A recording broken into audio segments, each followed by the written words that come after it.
Hello everyone. So guys, आप सभी को पता चल चुका होगा कि आरआरबी जेई के फाइनल ऑफिशियल नोटिफिकेशन रिलीज कर दिए गए हैं। देख सकते हैं गवर्नमेंट ऑफ इंडिया की तरफ से मिनिस्ट्री ऑफ रेलवे ने ये CN03/2024 नोटिफिकेशन रिलीज कर दिया है। इसमें जो जो इंपॉर्टेंट बातें हैं उसको समझेंगे। क्या सिलेबस में कुछ चेंज हुआ है, एग्जामिनेशन पैटर्न में बदलाव हुए हैं, या फिर हमने ये भी देखना है कि फाइनल ईयर एस्पिरेंट जो हैं, स्टूडेंट जो हैं, वो यहाँ पे एलिजिबल है कि नहीं, जो रिजल्ट का वेट कर रहे हैं। सारी बातें इसमें क्लियरली मेंशन्ड है, एक एक करके सारी बातें समझेंगे। सबसे पहले इंपॉर्टेंट डेट जान लेते हैं। यहाँ पे इस नोटिफिकेशन में जो मुख्य रूप से इंपॉर्टेंट डेट जो दी हुई है, 30/7 यानी कि 30 तारीख से फॉर्म फिलिंग स्टार्ट होने वाली है। कुछ ही दिन बचे हुए हैं, 29/8 तक फॉर्म फिलिंग कंटिन्यू होगी, यानी एक महीने का समय है। उसके बाद 8 दिन का समय आपको मिल रहा है करेक्शन के लिए। इसके बाद अब चलते हैं, देखते हैं कि पोस्ट कौन कौन सी है। यहाँ पे देख सकते हो कि केमिकल सुपरवाइजर और जूनियर इंजीनियर डिपो मटेरियल, ये दो पोस्ट यहाँ पे निकाली गई हैं। लेवल 7 और लेवल 6 की जॉब है। यहाँ पे इनिशियल पे 44,900 का है, यहाँ 35,400 का है। यहाँ पे एज का क्राइटेरिया जो पहले 33 वर्ष हुआ करता था, 18 से 36 वर्ष कर दिया गया है दोनों पोस्ट के लिए, यानी जनरल के लिए। और बाकी अदर कैटेगरी में जो बच्चे आते होंगे उनके लिए यहाँ पे रिलैक्सेशन भी होगा। यहाँ पे देखते हैं गाइज पोस्ट कितनी है। टोटल 17 पोस्ट है यहाँ लेवल 7 वाली जॉब में, जो यहाँ पे आपको देखने को मिला था केमिकल सुपरवाइजर की। जूनियर इंजीनियर वाले पोस्ट में 7,934 पोस्ट है। टोटल 7,951 यहाँ पे पोस्ट निकली हुई है, जो कि अच्छी खासी पोस्ट है। अब गाइज यहाँ पे दो तीन बातें और इंपॉर्टेंट है, जिसको एक एक करके हम लोग देख लेते हैं। जैसा कि मैंने आपको पहले ही बोला था कि वो कैंडिडेट जो कि फाइनल ईयर के रिजल्ट का वेट कर रहे हैं, एजुकेशनल क्वालिफिकेशन जो मांगी गई है उसका वेट कर रहे हैं, अभी आया नहीं है उनका रिजल्ट, वो सारे कैंडिडेट अलाउड नहीं होंगे। ये क्लियरली यहाँ पे मेंशन्ड है इस नोटिफिकेशन में। ठीक है, अब आगे बढ़ते हैं, थोड़ा सा कुछ और इंपॉर्टेंट बातें यहाँ पे जानते हैं। मेडिकल फिटनेस के क्राइटेरिया, एज का कैलकुलेशन किस डेट में होगा। एज के कैलकुलेशन के लिए यहाँ पे डेट इन्होंने दिया है 1/1/2025। समझ रहे हो, अभी 2024 चल रहा है, 1/1/2025 को आपका एज कैलकुलेट किया जाएगा। 18 से 36 वर्ष के बीच में होने चाहिए। ठीक है, अब यहाँ पे कुछ इंपॉर्टेंट डेट भी दिया हुआ है और एग्जामिनेशन कैसे होंगे उसके बारे में बताया है। 2 स्टेज के एग्जामिनेशन होंगे और साथ साथ में नेगेटिव मार्किंग कितनी होगी वो भी दिया हुआ है। 1/3 की नेगेटिव मार्किंग है, देख सकते हैं 1/3 की नेगेटिव मार्किंग है इस पर्टिकुलर एग्जामिनेशन में, जैसा कि आप पहले भी देखते थे। ठीक, इसके बाद हम चलते हैं कुछ जनरल इंस्ट्रक्शन में कुछ इंपॉर्टेंट पॉइंट, जैसे कि एज वाला और साथ साथ में जो बच्चे एलिजिबल नहीं है फाइनल ईयर के, वो मैंने आपको ऑलरेडी बता दिया। एक सबसे ज्यादा इंपॉर्टेंट पॉइंट मुझे देखने को मिला इसमें, इस पूरे नोटिस के जो आपका निकला हुआ है आरआरबी का, इसमें आपको ये देखने को मिलेगा कि आरआरबी में जो वैकेंसीज निकली हुई हैं, उन वैकेंसीज के बारे में मेडिकल पैरामीटर में 4 कैटेगरी इन्होंने दिया हुआ है, A3, B1, B2 और C1। अब यहाँ पे अलग अलग कैटेगरी जो है, A1 जैसे दिया हुआ है, B1 दिया हुआ है, A3 दिया हुआ है, ये अलग अलग पोस्ट के लिए एप्लीकेबल है। ठीक, अब यहाँ पे किसी में 6/9, 6/9 विद और विदाउट ग्लासेस, मतलब विजन जो है, आंखों की प्रॉब्लम ज्यादातर बच्चों को होती है, चश्मा लगाते हैं, तो विद ग्लासेस विदाउट ग्लासेस दोनों को यहाँ पे रखा गया है, देख सकते हैं। और यहाँ पे स्पेसिफिकली आरआरबी जेई के लिए कौन सी कैटेगरी एप्लीकेबल है वो भी हम देखेंगे। और इनफैक्ट एक मेडिकल स्टैंडर्ड से रिलेटेड अलग से वीडियो भी मैं प्रोवाइड करा दूंगा आपको। ठीक है, उसके बाद अगर ये देखा जाए, जैसा कि मैंने एज वाला क्राइटेरिया बताया, यहाँ पे 18 से 36 इस पर्टिकुलर नोटिस के लिए किया गया है, और एज का क्राइटेरिया जो एक्सटेंड किया गया है। हाँ, यहाँ पे आपको ये भी लिखा हुआ है कि अगर आप अनरिजर्व या ईडब्ल्यूएस कैंडिडेट हैं तो 2/1/1989, अब आपको इससे पहले की आपकी डेट ऑफ बर्थ नहीं होनी चाहिए, इसके बाद के होने चाहिए। ओबीसी में इसके 86, 2/1/1986 के बाद के होने चाहिए, SC/ST में 84 के बाद, और इससे पहले का कोई कैंडिडेट नहीं होना चाहिए 1/1/2007 से। ठीक है, तो इसी के बीच में होना चाहिए, आपको क्राइटेरिया लिख दिया है। उसके बाद एज रिलैक्सेशन के जो स्टैंडर्ड नॉर्म्स हैं वही सारे के सारे मेंशन्ड है इसमें। सबसे इंपॉर्टेंट बात जो मैं आपको पहले भी बताया था कि फॉर्म फिलिंग में जो फी होगी वो जनरल कैंडिडेट के लिए 500 रुपये रखी जाती है, जिसमें से अगर जो CBT 1 एग्जामिनेशन बस अपीयर होते हैं, देते हैं, क्लियर करना जरूरी नहीं है, देते हैं, तो उनको 400 रुपये रिफंड हो जाता है बाद में।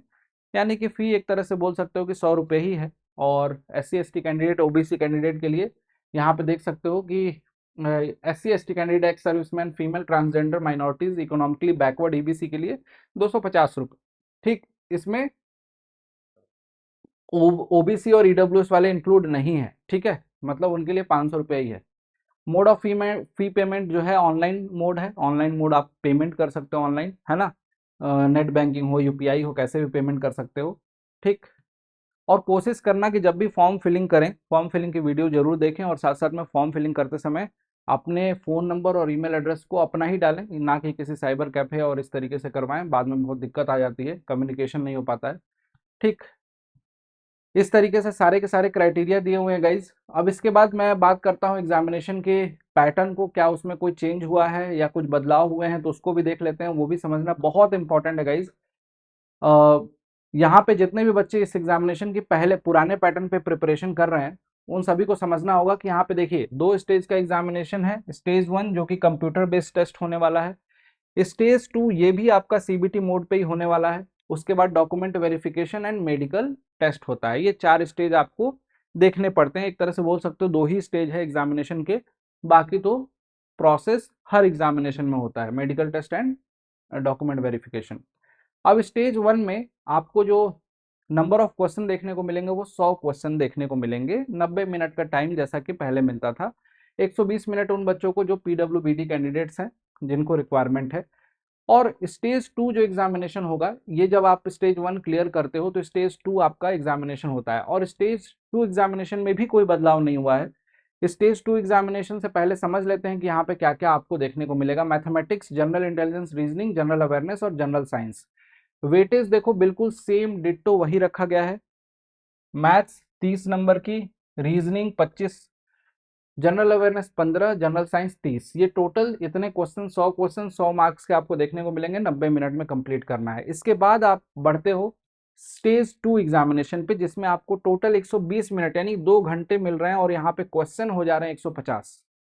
150 क्वेश्चन को 2 घंटे में आपको अटेम्प्ट करना है। और सबसे इंपॉर्टेंट बात यहाँ पे आपको समझाना चाहूंगा गाइज, जो भी बच्चे यहाँ पे तैयारी कर रहे हैं, इसको भी ध्यान में रखना पड़ेगा आपको, सीबीटी 2 को भी, क्योंकि सीबीटी 2 में जनरल अवेयरनेस तो है ही, साथ साथ में फिजिक्स केमिस्ट्री जो साइंस वाला पोर्शन है उसमें बायो हटा दिया है, फिजिक्स केमिस्ट्री रखा गया है। कंप्यूटर एप्लीकेशन 10 और environment and pollution control 10, technical ability 100, यानी कि 150 नंबर का पेपर, यहाँ पे 150 क्वेश्चन आपको देखने को मिलेंगे। 120 मिनट में ही सॉल्व करना है यहाँ पे। और बहुत अच्छा खासा कंपटीशन इसमें देखने को मिलता है। इसी में आपको असली जीत हासिल करनी होती है, यानी कि सीबीटी 1 सीबीटी 2 दोनों को साथ में लेके आपको चलना है अगर एग्जामिनेशन क्लियर करना है तो। ठीक। आगे हम बढ़ते हैं। इसी तरीके से यहाँ पे ब्रांचेस देख सकते हो। यहाँ पे डिप्लोमा वाले बच्चे और जिन्होंने बीटेक करा है, बैचलर डिग्री इन इंजीनियरिंग, दोनों ही बच्चे एलिजिबल होते हैं इसमें। जितनी भी ब्रांच है मैकेनिकल की, mechanical engineering, production, automobile engineering, manufacturing, ये सारे के सारे ब्रांच, सब ब्रांचेस जो होती हैं, कैटेगरीज होती हैं, वो सारे एलिजिबल हैं। इलेक्ट्रिकल के ये सारे, कंप्यूटर साइंस यहाँ पे सारे के सारे मेंशन है। सिविल इंजीनियरिंग के देखिए, civil engineering combination of any sub stream of basic stream of civil engineering, civil and allied engineering इसलिए बोलते हैं, यहाँ पे वो सारे बच्चे एलिजिबल हैं। ठीक। यहाँ पे आपका जेई के लिए क्वालिफिकेशन आपने देख लिया, और एजुकेशनल क्वालिफिकेशन में यहाँ पे डिग्री और इट्स इक्विवेलेंट केमिकल, जो बाकी की पोस्ट थी उनके लिए भी दिया हुआ है यहाँ पे। तो ये सारे के सारे एलिजिबिलिटी क्राइटेरिया हैं। Short listing of candidate for stage 2 CBT DV and, देखिए यहाँ पे लिखा हुआ है कि इम्पेनलमेंट हुआ है, कि पूरा पूरा का पूरा सारे चीज यहाँ पे मेंशन कर दिया इन्होंने। Short listing of candidate for DV shall be based on the normalized marks obtain them in CBT 2 stage. CBT 1 जो होगा वो क्वालिफाइंग नेचर का होता है। Normalize scheme to be adopted for short listing of candidate from first stage and second stage for DV on the basis of performance in second stage CBT is detailed below. अब देखिए normalisation करते हैं ये लोग, normalisation का आपको भी पता है, फॉर्मूला दिया हुआ है। आपको बस इतना सोचना है कि एग्जामिनेशन पैटर्न में कोई बदलाव नहीं हुआ है, examination pattern as it is रह गया। उसी तरीके से आपकी पढ़ाई चल रही है। सीबीटी 1 स्टेज क्लियर करेंगे फर्स्ट स्टेज एग्जामिनेशन, तो सीबीटी 2 देने को मिलेगा। सीबीटी 2 के मार्क्स के बेसिस पे आपका फाइनल सिलेक्शन होता है, और फाइनल सिलेक्शन के बाद आपका document verification and medical examination. जो नोटिस आपको शॉर्ट नोटिस देखने को मिला था, एम्प्लॉयमेंट नोटिस, वो कंफर्म हो गया, और वो उसकी सत्यता इसी से पता चल रही है कि ऑफिशियल नोटिस आ चुका है। 30 तारीख से फॉर्म फिलिंग स्टार्ट है। जितने भी बच्चे अपनी एग्जामिनेशन की प्रिपरेशन कर रहे हैं, जोर शोर से लग जाओ यार। क्लासेस हमने ऑलरेडी स्टार्ट कर दी है। अगर आपने अपनी क्लासेस स्टार्ट नहीं की है तो आपको स्टार्ट करना चाहिए, पढ़ना चाहिए। कंपटीशन में बने रहने के लिए आपको फाइट करना पड़ेगा दोस्त, और पहले दिन से ही लगना पड़ेगा। आपको एक प्रॉपर शेड्यूल दूंगा, उस शेड्यूल के हिसाब से अपनी प्लानिंग कर लो। दिन के बस 6 से 7 घंटे आपको कैसे भी मैनेज करने होंगे अगर यहाँ पे सिलेक्शन लेना है। दम लगा के पढ़ना है गाइज, और आपको हर एक प्रॉपर कंटेंट जो एग्जामिनेशन के लिए जरूरी है वो मैं आपको प्रोवाइड कराऊंगा। ठीक है, इसी के साथ आज की वीडियो को समाप्त करता हूं। Thank you so much, bye bye, take care. कुछ क्वेरीज हो तो यहाँ पे लिंक है डिस्क्रिप्शन में, उस लिंक पे क्लिक करके अपनी क्वेरीज पूछ सकते हैं। Thank you guys, thank you so much.